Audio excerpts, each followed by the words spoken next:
is Aromie here, and welcome back to Degraman. We're here. I'm gonna attempt to, I guess, get one of the boys' routes. Seeing there is a high-pitched sound of a string snapping. The air is crystal clear, yet everything trembles and swells slowly with a frightening persistence. The light grows brighter and brighter to the point that it burns my eyes even with their lids closed. The day was normal at first. Did I not read this? I had awoken to the realization that I'd forgotten to charge my phone so the alarm didn't go off. If it hadn't been for the furry cat butt in my face, I would still have been sleeping. I'm sure she thought my head was a good place to snooze. Perhaps it was fate that decided to grace my morning with a small mercy. Started the day running 20 minutes late, lost of morale, and one band-aid. The band-aid was necessary after fighting with one of my cats over who is the master and feeds it. Stumbling over a swarm of hungry felines ready to tear me to shreds in the name of the horde, I sustained a few more scratches on pavement for humiliating the alpha's dignity. This is interesting. You guys just saw me load up a new game file. So, what's going on here? I then spent a record 15 minutes making my face look divine. Then, before praying to the cat gods for their mercy in the form of uncrapped shoes, I generously filled their bowls, making sure the rascals were sufficiently fed. But even the newest cat, white-pawed and scruffy, looked at me like I was an idiot. Despite it all, I didn't regret the morning's erratic schedule. Last night's party, playing blackjack, and fish hooks with my kitties was totally worth it. After leaving my apartment and sneaking past its windows, I swapped my high-heeled boots for flats, then tossed a cat fur-covered cardigan over my skin-tight dress. Ooh, my girl looking like sounded like she dressed in cute. I didn't want to ruin my hair any more than I already had. The weather was a bit more rainy than a girl without an umbrella could afford. But it instantly washed away any uncomfortable thoughts. I always feel so much better when I look like a gray old cat lady. Against all odds, I made it to campus in one piece, but it didn't feel like heading to my first class. So I waited until the bell rang, then joined the rest of the students crowding about in the hallway. It was about noon when the first abnormal thing happened.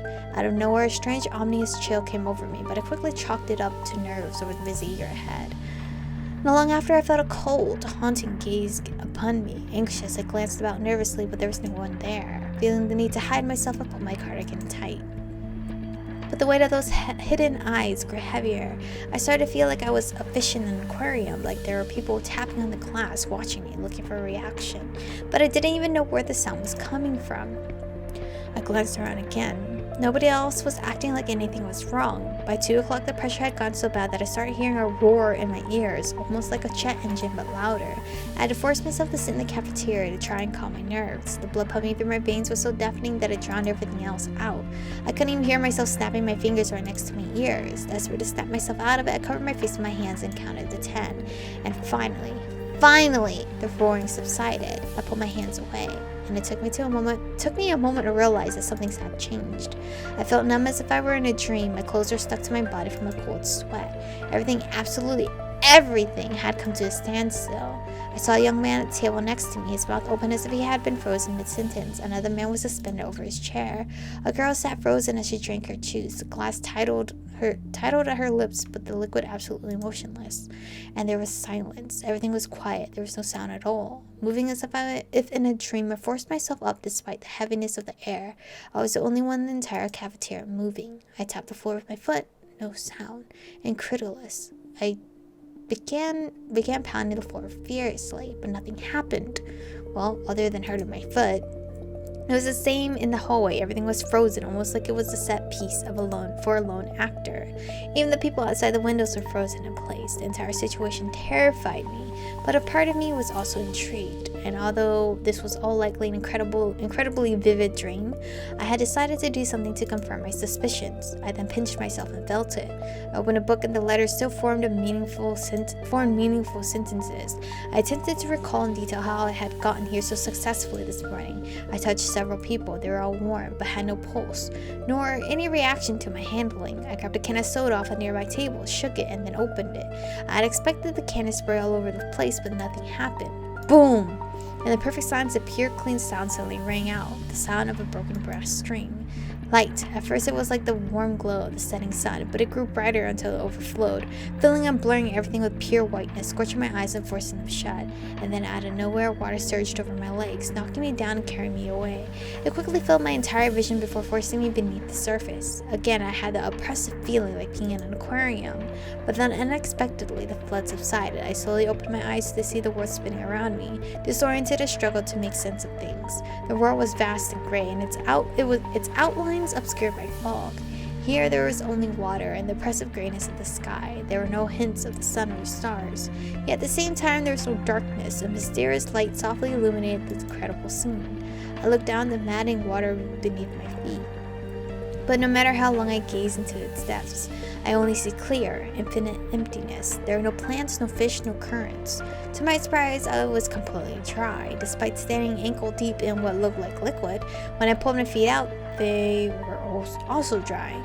And somehow I wasn't sinking. I could feel myself standing on something. Carefully with the toe of my shoe, I tapped on what I was standing. It was hard like glass and completely invisible to the eye. I had no idea what was going on, but there was something mystical about it all. It was frightening, but also strangely delightful. This must be how man felt when he first beheld lightning. Overcoming my fear, I decided to walk as I hummed a little melody. The sound of my own voice was oddly soothing in this silent world. Then out of the corner of my eye, I saw something move in the depths of this dry water.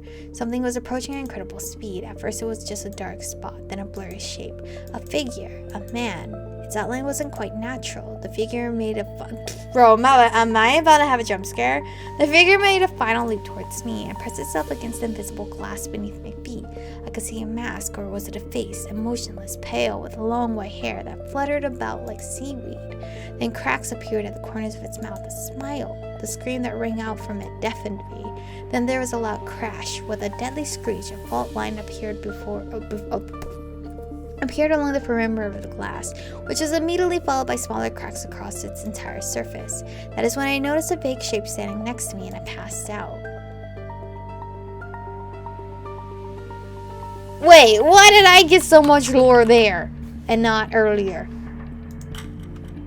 That makes no sense. Alright, okay, now I could skip. Alright. We're gonna take the bottle. Fuck it. Seeing the water, I now realize how parched my throat is. Lightheaded, I grab the bottle and begin to drink greedily, which seems to clear my head a little.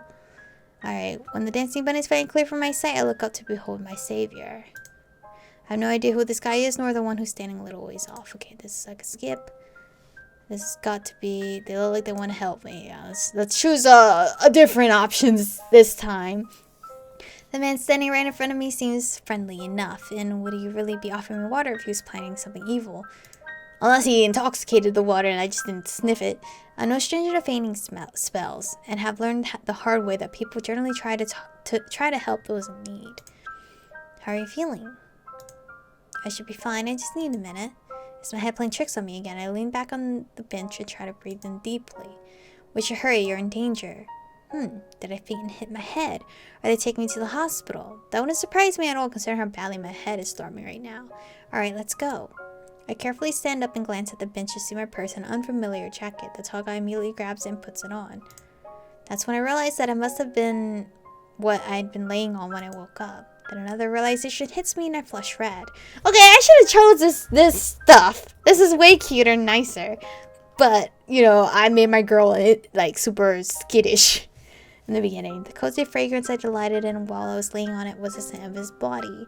I shook my head and attempt to fend off the unwelcome thought. It's just like me to turn an innocent act of chivalry into something racy. We proceed to the park exit, my foggy head gradually clearing as we walk. My brain finally snaps on when we reach the subway entrance. I recognize the station, which means the park we just left is the one about 7 miles from the university. How on earth did I get there? I desperately try to remember what happened to me, but my mind is reluctant to share the details. It doesn't help that the nausea, which I thought was completely gone, is beginning to swell again. The two boys instantly moved to my side. Do they know what happened to me? If these guys are entirely clueless, then maybe I should start from the very beginning. I wonder if I should mention the flood. No, they probably think I hit my head. What happened to me? I, in a pitiful state, try to be as vague as humanly possible. I need to steer the conversation in a less dangerous direction from the spectacle that I remember. Assuming these guys don't know about it. You were attacked. Did that mask shit pop up again? The white mask. My mind begins to churn with ambiguous imagery, and it happened again. And you. Just as I'm about to ask exactly how they're both involved in all this, the tall man continues. We want to help you. Continue. Just trust them. Obviously, they know what I'm talking about. No normal human being would be like, yeah, I know what you're talking about. Blah, blah, blah, blah, blah, blah. They're probably like, no, bro, you got a concussion. Chill out. We're taking you to the hospital. Up until this point, I've only been able to glean that something inexplicably strange is happening. And since all these guys have done thus far is take care of me, I have no reason not to trust them. Can you tell me what happened? Yes, but this isn't the time or place for it. It's a long story and you're in danger. So then if everything I saw right before I fainted wasn't just a hallucination, then discussing it here by the subway with all these people around probably isn't the best idea. When will you explain it to me then? As soon as we get you someplace safe. Could we at least introduce ourselves in the meantime? I'm Michiko. I'm Castle. He's Vincent. Alright. This is a way better route so far. But this route also gave us lore prior to me just being thrown into the game and you're in front of two random guys. Even their names are strange. That was like, what do you mean? I think Vincent and Castle are, well, I've heard the name Vincent more than Castle, but those names are not weird. That was the quickest introduction ever, but at least I know what to call them now. The subway seems safe enough, and we've already spent quite a bit of time together without incident. Besides, if they had wanted to do something to me, they could have done it while I was laying unconscious on that park bench. I nodded and three of us, I guess, proceeded to the subway. With it being rush hour and all, things are far more hectic than I would like. We end up dragged against our will by a stream of busy people, and I now find myself in a very awkward position. My nose is pressed up against someone's very chiseled chest. Can I skip yet? Apparently not. I anxiously try to pull away, but it's too crowded. That's when I notice a very familiar and pleasant scent. I raise my gaze and it meets with Castle's bright steel-colored eyes. They're so beautiful and calm. Feeling awkward, I try to move away, only to realize his strong arms are holding me up and protecting me from the surrounding passengers. So this is a very interesting point of view, because in the first playthrough we did, she was like, fuck you and fuck him. But in this one, obviously, she's very enchanted by Castle. Danger, this is too much bodily interaction. Even though this guy seems sweet, cuddling up against him is way too embarrassing, so I turn my back to him. Okay, so you're still a little hesitant. You're not that enchanted. When I fling myself around, I nearly bump my forehead into Vincent's sharp chin. Great, in an attempt to improve my situation, I've made matters substantially worse. Up until now, I had been purposefully avoiding eye contact with Purple Eyes, but he doesn't say anything, he simply looks away, exasperated. Lovely, now I'm sandwiched in between my two saviors. Although perhaps this is a noble deed on their part, I'm currently protected on both sides and have yet to be shoved around. I don't smell the typical booze, sweat, and cigarettes of the other passengers, nor have I been whacked by any passing backpacks. Still, none of the benefits make up for how incredibly embarrassing this is. Alright, whose route should I feel like I need to save myself for Vincent later, because I feel like he's probably gonna be my most favorite between him and Castle. So we're gonna just go straight to Castle, focus solely on this man and him only on this route. Alright guys, if you wanted Vincent, I'm sorry that I'm not going for him right away. But the game is free. His route is free. So you can go make love. Well, I don't know if you can make love with him, but go fall in love with him over there. But we're gonna focus solely on Castle, because I want to save Vincent for last. So I turn around again. At least it's easier to hide my embarrassment while standing face to chest with someone rather than face to face. Except I was wrong in thinking this would somehow help. Now I have the choice of staring at his neck, his collarbone, or the part of his chest not covered by his shirt. This is all extremely embarrassing. I don't know where to look. But now that I'm this close, Castle's skin really is a nice cappuccino color. Burning with shame over these thoughts. Whoa! What is floating around here? Burning with shame over these thoughts. Thoughts are completely at odds with my current situation. I try to force myself to focus. At least we're only 3 stops from our destination. I decided to try calming myself down by reciting the first 14 digits of pi, 35 digits in the Fibonacci sequence, whatever that is, and then calculating the power of 2 to 20. Yeah, good smart girl right there. I don't know anything except 3.14 and that's it. As the crowd pushes us out of the train car, I purposely inhale the subway's vile stink.